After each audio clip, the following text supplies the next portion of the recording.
You wake up tired. You go to sleep tired. And somewhere in between, you tell yourself it's because you're not doing enough. So you push harder. You add more to the list. You tell yourself that rest comes after you've earned it, after you've proven it, after you've finally done enough to silence that voice in your head that keeps saying you're falling behind. But the voice never stops, and the tiredness never lifts. Most people think this is normal. They think this is what it means to be responsible, to be serious about life. They look around and see everyone else running the same race, so they assume the exhaustion is just part of being an adult, just part of survival. But what if it isn't? What if the reason you're tired has nothing to do with how much you're doing and everything to do with a war you've been fighting without ever realizing it was happening? There's a kind of battle that doesn't announce itself.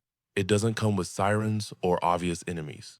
It happens in the space between your thoughts, in the seconds before you speak, in the way you tighten your jaw when someone questions you, in the way you can't let go of a mistake from 3 years ago.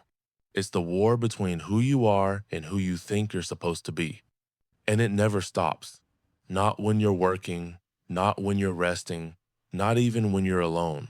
You are constantly monitoring yourself, judging whether you're enough, wondering if people see through you, rehearsing conversations that haven't happened yet, defending decisions that no one is questioning, building cases for why you deserve to exist the way you do.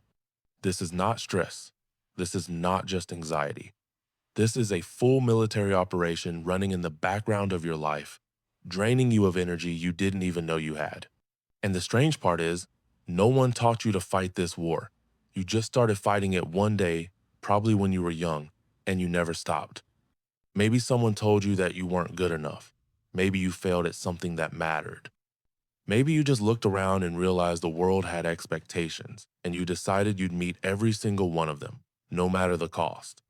So you built an inner soldier, someone who never rests, someone who is always on guard, always ready to prove, to defend, to justify, someone who treats peace like weakness. And that soldier has been running your life ever since. The problem is, you can't win this war because the enemy isn't outside. It's the part of you that believes you need to fight in the first place. Think about it. When was the last time you did something without immediately wondering if it was good enough? When was the last time you made a mistake and didn't spend hours replaying it, analyzing it, punishing yourself for it? When was the last time someone gave you a compliment and you actually believed it instead of wondering what they really meant? You can't remember. Because you've been at war so long, you don't know what peace feels like anymore. There's an old way of thinking, one that comes from people who spent their lives mastering themselves, not the world. They understood something that most people miss. They understood that strength is not about constant effort. Real strength is knowing when effort is unnecessary. Real mastery is recognizing which battles don't need to be fought. A master doesn't fight every opponent. A master doesn't defend every insult. A master doesn't prove himself to every doubter. Because a master understands that most of the fights people pick are not worth the energy they cost. But you and I, we haven't learned this yet. We fight everything. We defend everything. We carry every old wound into every new situation, just in case we need it. We prepare for wars that will never happen. We argue with people who aren't even in the room. And we wonder why we're tired. Here's what no one tells you.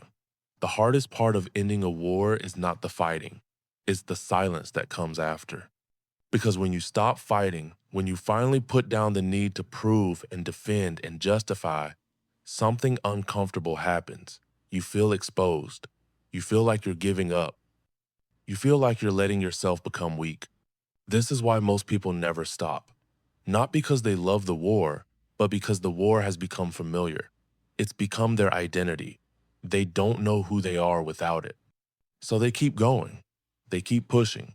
They keep adding pressure, keep tightening the grip, keep believing that one day, if they just fight hard enough, they'll finally feel safe.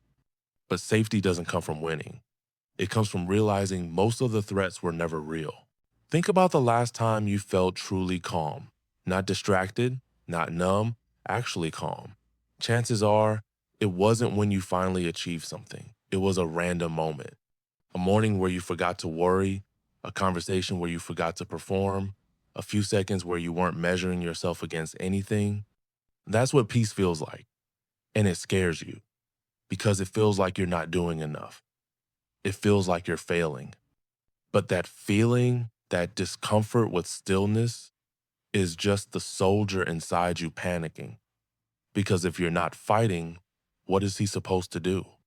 If you're not proving yourself, what is his purpose? He doesn't want you to know this, but he's not protecting you anymore. He's just keeping you busy. He's become the threat he was supposed to defend you from. And the moment you see this, everything changes. Not because you suddenly become fearless, not because life gets easier, but because you start to recognize the difference between a real problem and an imagined one.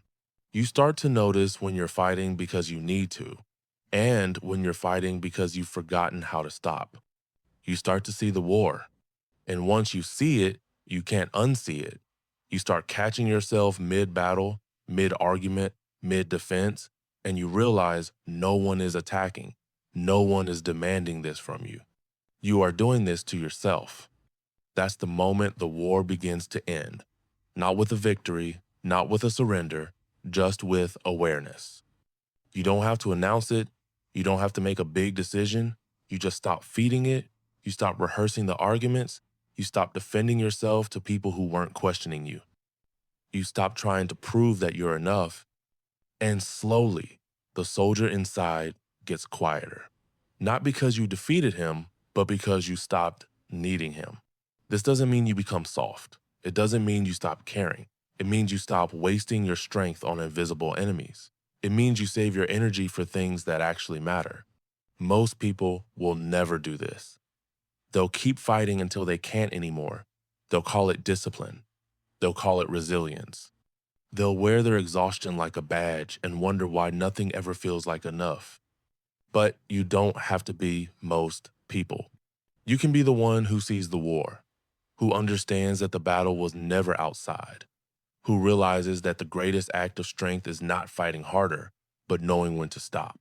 And when you do, something strange happens.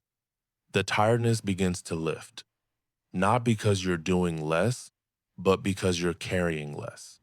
You're no longer dragging the weight of every old fight, every unmet expectation, every version of yourself you think you're supposed to be.